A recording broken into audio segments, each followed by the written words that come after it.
नमस्कार. मराठी राजभाषेसाठी मराठी राजभाषा आंदोलन समितीनं आपलं आंदोलन अधिक तीव्र केलेलं आहे आणि मोठ्या संख्येनं मराठी भाषिक आज इथे आलेले आहेत. आपल्याबरोबर आहेत अजित सिंग राणे. आपण त्यांच्याशी बातचीत करूया.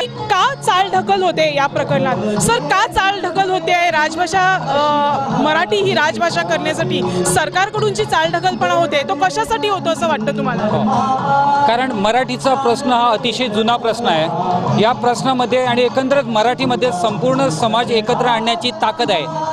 ही ताकद आजपर्यंत सगळ्याच पक्षांनी ओळखली आणि ती ताकद स्वतःच्या पक्षाला जोडून सत्तेवर येण्यासाठी मराठीचा दुरुपयोग करण्यासाठी का मुद्दाम मराठीला राज्यभाषा होण्यापासून टाळत आहे. पण काही मोजकेच जर लोकप्रतिनिधी बोललो तर ते मराठीच्या बाजूने आहेत. इतर जे लोकप्रतिनिधी आहेत ते ठाम अशी भूमिका घेत नाही आहेत. पाहिजे पण नाही म्हणत, नाही पण नाही म्हणत. सो या भूमिकेबद्दल तुम्हाला काय वाटतं? एक गोष्ट सांगतो, मराठीच्या बाजूने असलेले लोकप्रतिनिधी मोजके नाही.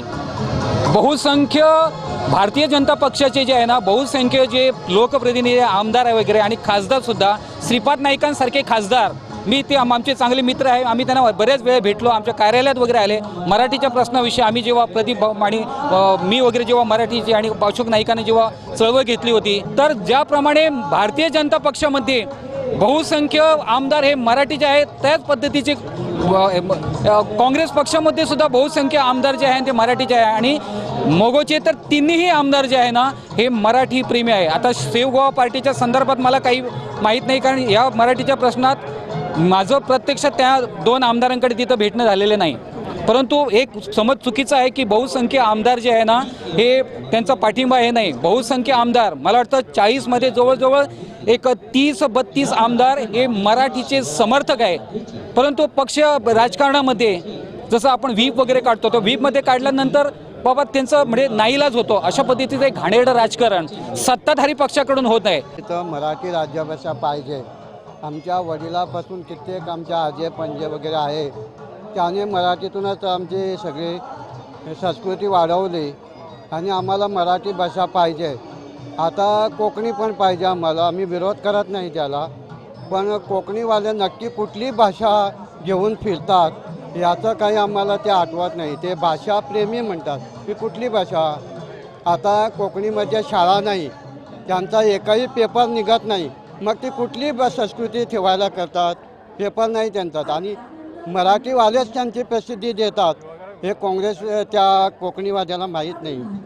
त्यांना तुम्ही वार्ताहराने सांगायला पाहिजे. 10 पेपर आहे आणि आपल्या हेरालसारख्या वार्ताहराला मराठी पेपर काढावा लागला गोव्यामध्ये. हीच खरी मराठी राज्यभाषा आहे हे त्यांना कोकणीवाद्याला मोठ्याने तुम्ही प्रसिद्धी देणाऱ्या लोकांनी सांगायला पाहिजे. गोव्यामध्ये राज्यभाषा आहे पण एकही पेपर नाही, मग प्रसिद्धी कशी जाणार? राज्यभाषेची, कोकणी राज्यभाषेची प्रतिष्ठी कशी करणार? ते आम्ही मराठी लोक करतात त्यांची म्हणून कोकणी आहे. एक शाळा आहे, काय आहे कोकणीमध्ये? तर तुम्हाला काय या महामेळाव्याच्या माध्यमातून सरकारला तुम्ही काय सांगू इच्छिता? सरकारने केलीच पाहिजे. मराठी पूर्वीपासून चालत आहे, पोर्तुगीज टाईमपासून. ते आता आत्ताच कमी व्हायला पाहिजे. आमचं मराठीचं पूर्वीचं हे चालू आहे पोर्तुगीज पूर्वीपासून. पोर्तुगीजाने आम्ही असतानासुद्धा मराठी टीचर ठेवून शिकवली आणि आत्ताच मध्यंतरी कोकणी केली आणि हे काय केलं तर विचित्र काय घडलं ते आम्हाला सांगता येत नाही त्या टाईमला.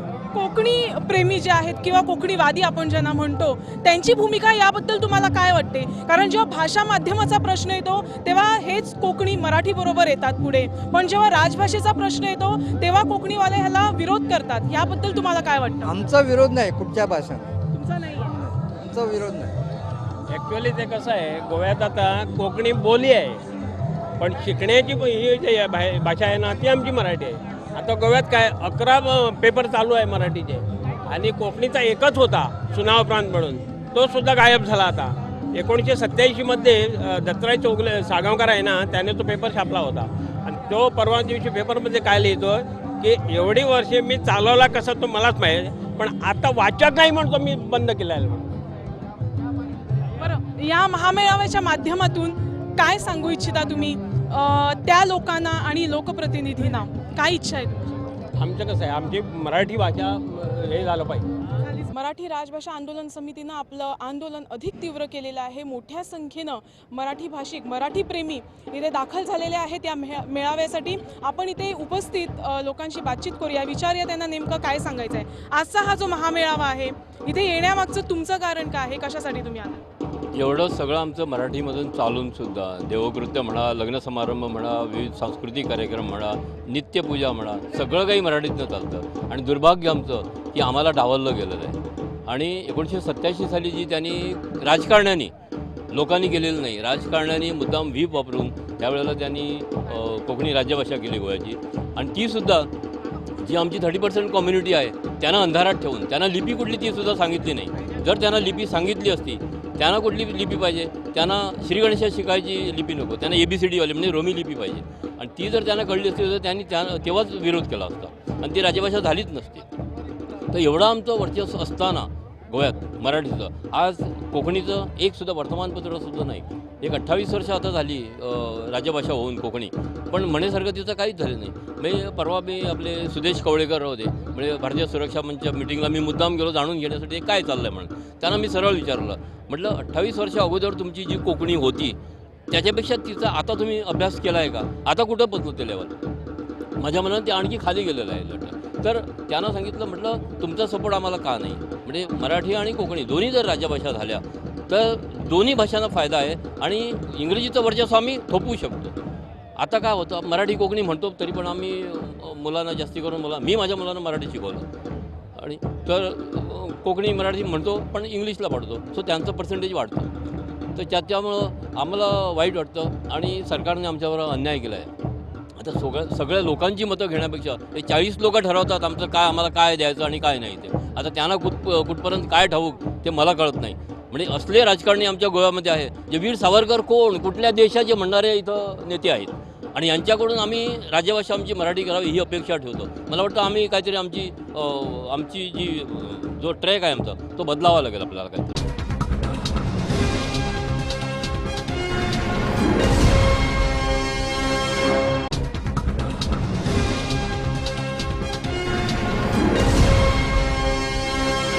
आपल्याबरोबर आहेत माजी आमदार मोहनजी. जाणून घेऊयात, कारण त्यांच्याही कार्यकाळात हा विषय नक्कीच गाजला असेल. सो सर, काय हा इतिहास काय आहे पूर्ण मराठी भाषा राजभाषेचा? गोमंतकात सर्व लोक एकत्रित गुण्यागोविंदाने नांदत होते, परंतु पक्षीय राजकारणातून काँग्रेसने हा विषय राजकीय केला आणि कोकणी राज्यभाषा करण्याचा एक घाट घातला. त्याला काँग्रेसमधल्या सुद्धा काही आमदारांनी विरोध केला होता, परंतु व्हीप काढून त्यांना कोकणीच्या बाजूने मतदान करायला लावून कोकणी ही राज्यभाषा ही केंद्रातल्या काँग्रेस नेत्याने आणि गोव्यातील काही काँग्रेस नेत्याने घडवून आणलेली आहे. परंतु हे पूर्ण चुकीचं आहे. त्या काळी सुद्धा 70-80% लोक हे मराठी बाजूने होते. अनेक पंचायतींनी मराठी पाहिजे म्हणून ठराव पास केले. त्यावेळेला अनेक संस्थांमधून, सहकारी संस्था किंवा पोलीस खात्यामध्ये किंवा ग्रामपंचायतीमध्ये सगळीकडे मराठीतून हा व्यवहार चालू होता. परंतु ह्या काळानंतर हळूहळू मराठीची गळचेपी होत चाललेली आहे. कोकणीला राज्यभाषा करण्याकरता काही मुठभर कोकणी लोकांनी ख्रिश्चन म्हणूया इथं मला उल्लेख करावा असा वाटतो, परंतु ख्रिश्चन कम्युनिटी आणि चर्च यांना सगळ्यांना हाताशी धरून एक मोठं आंदोलन इथं घडवून आणलं आणि त्याच्यात इथल्या राष्ट्रीय वृत्तीच्या लोकांवर हल्लेसुद्धा झाले. आमच्यावर स्वतःवरती त्यावेळी सोडा वॉटरच्या बाटल्या फेकण्यात आल्या, परंतु तरीसुद्धा आम्ही लढ्यात उतरलो.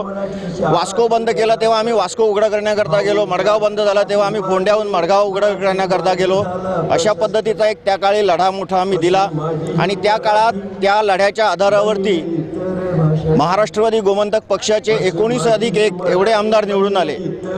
दुर्दैवाने गोव्याच्या मी म्हणतो की 2-3 आमदार आमचे एक 100-200 मतांनी पडले, नाहीतर त्याच वेळेला एक संपूर्ण गोव्याचं चित्र पालटून गेलं असतं. परंतु पुन्हा हा सगळा हे खितपत पडलेला आहे. त्याच्यानंतर मग सगळ्याच राजकीय नेत्यांच्या लोकांनी स्वार्थासाठी आपापल्या चुली वेगळ्या मांडल्या आणि हा मराठीचा लढा मागे पडलेला आहे. परंतु आज पुन्हा एक अशी वेळ आलेली आहे की अनेक सामान्य माणसं मराठी प्रेमी ही एकत्र आलेली आहेत. यांना तसे कोणी राजकीय नेते नाही आहेत या लढ्यामध्ये, परंतु मराठी प्रेमी लोक एकत्र येऊन हा लढा पुढे गेलेला आहे. त्यामुळे सर्व गोमंतकीयांनी या लढ्याच्या पाठीमागे राहावं असं मला वाटतं. सर, भाषेचा जेव्हा प्रश्न येतो तेव्हा आपण पाहतो की त्याला कुठेतरी मुद्दामहून जातीय रंग पण दिला जातो आणि धार्मिक पण रंग दिला जातो. का घडतं हे सगळं असं वाटतं? नाही, जातीय म्हणता येत नाही, धार्मिक म्हणता येईल आपल्याला. कारण धार्मिक म्हणत असताना इथं कायमची चर्च किंवा जे आमचे हिंदू बांधव पोर्तुगीजांनी बाटवून आमच्यापासून दूर नेले, ते ख्रिश्चन बांधव चर्चच्या दबावाखाली काही ना काही राष्ट्रीय गोष्टीपासून अलिप्त राहू इच्छितात. कोकण रेल्वे इथं यायला पाहिजे म्हणून आम्ही प्रयत्न केले, या लोकांनी त्याला विरोध केला. आज त्याचा ते फायदा उठवत आहेत. तशाच पद्धतीचे अनेक आंदोलनं इथं घडली, तर हेही सुद्धा अशाच पद्धतीच्या आंदोलनात त्यांचा विरोध करतोय.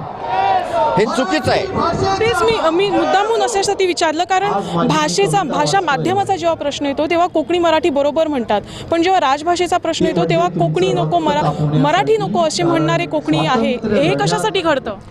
ते काही कोकणीवादी जे नेते आहेत की ज्यांचा काही वैयक्तिक स्वार्थ आहे, त्याच्यात काही लेखक म्हणूया, काहींचे आर्थिक हे गुंतलेले आहेत, किंवा काही जाती कम्युनिटीचे सुद्धा लोक, काही नेते त्याच्यामध्ये आहेत की ज्यांना वाटतं की मराठी इथं आली तर आपलं वर्चस्व कमी होईल म्हणून.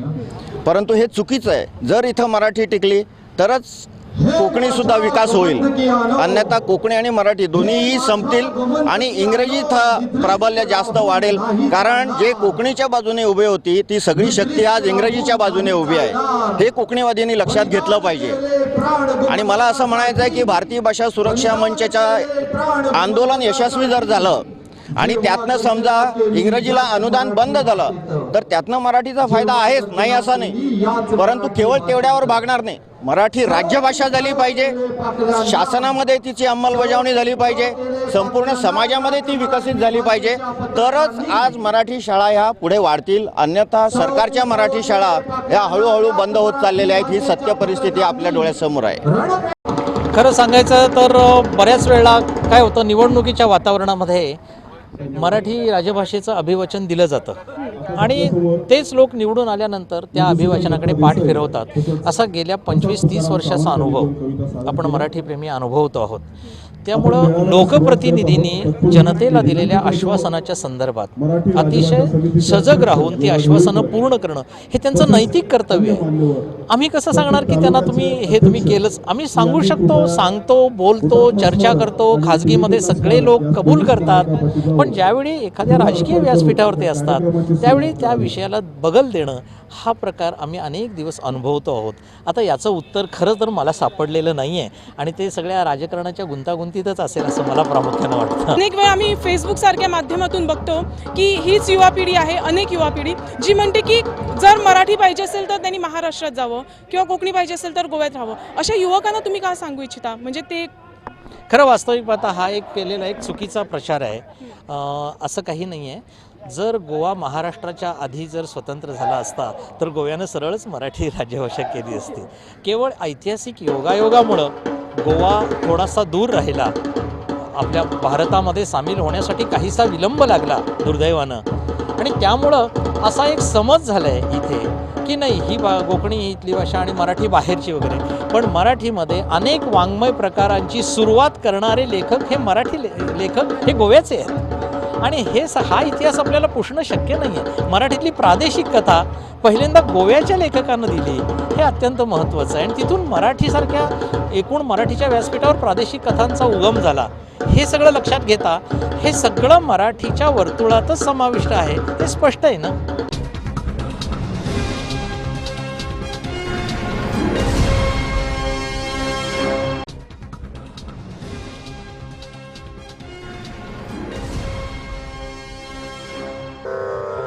मराठी असे आमुची प्रिय माता, मराठी असे आमुची प्रिय माता, तिचे गुण गाता सरे शब्द सरिता. मराठी असे आमुची प्रिय माता, तिचे गुण गाता सरे शब्द सरिता. मराठी असे आमुची प्रिय माता.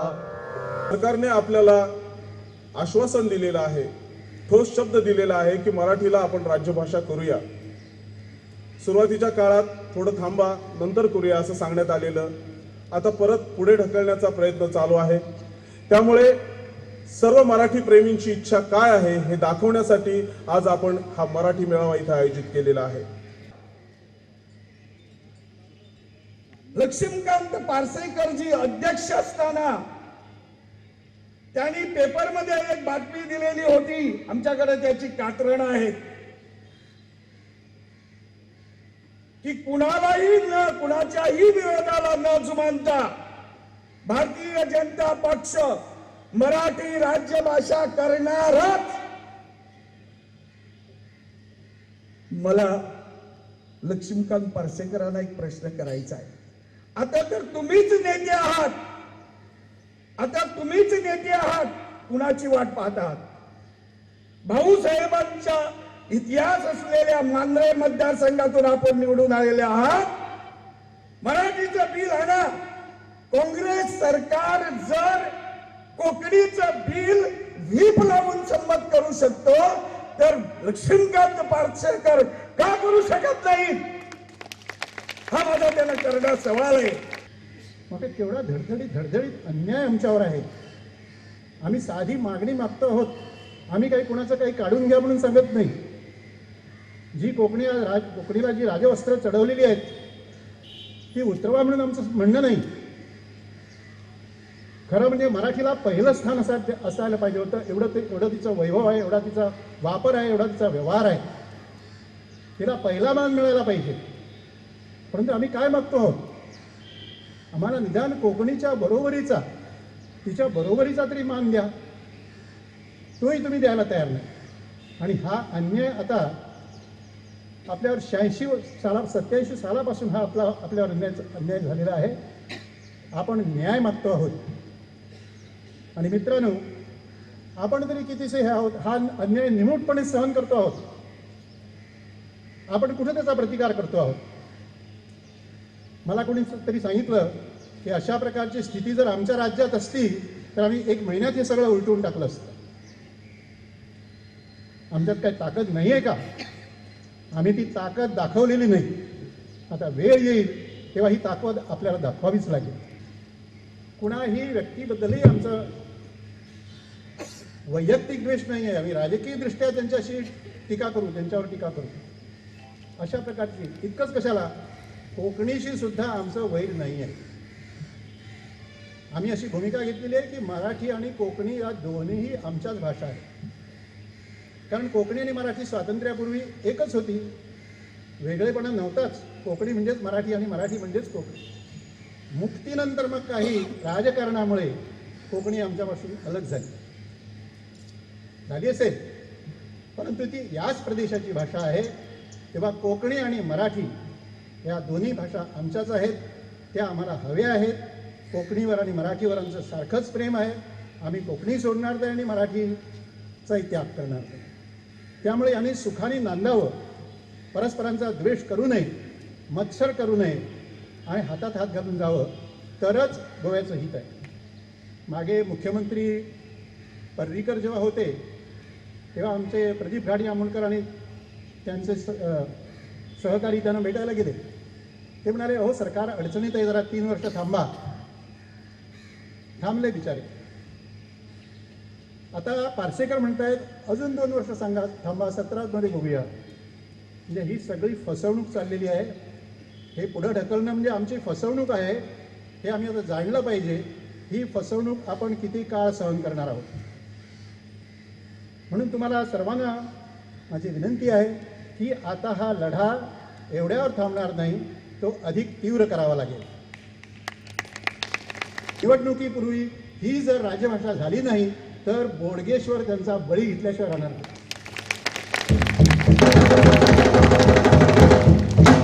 बोडगेश्वर हा शेतकऱ्यांचा, सामान्यांचा देव आहे, जनता जनार्दन आहे. तो त्याचा जर तुम्ही अवमान कराल तो तुम्हाला क्षमा करणार नाही.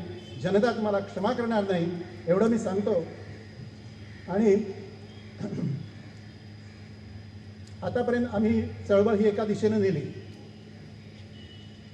आता यापुढे आम्हाला अजून जर तीव्र करायची असेल तर आपल्याला सर्व ज्या संघटना आहेत, अनेक संघटना मराठीकरता कार्य करतायत. या सर्वांना एकत्र आणायचा आमचा विचार आहे. आणि जरी त्या एकत्र आल्या नाहीत तरी एक कार्यक्रम तरी आपण एकत्रितपणे ठरवूया सगळे मिळून. अमुक एक करायचं, ते तुमच्या पद्धतीनं तुम्ही करा, आमच्या पद्धतीनं आम्ही करतो, पण एक संघटित होऊन एक कार्यक्रम आखूया आणि तो पुढे नेऊया. एवढी सूचना मला करायची आहे.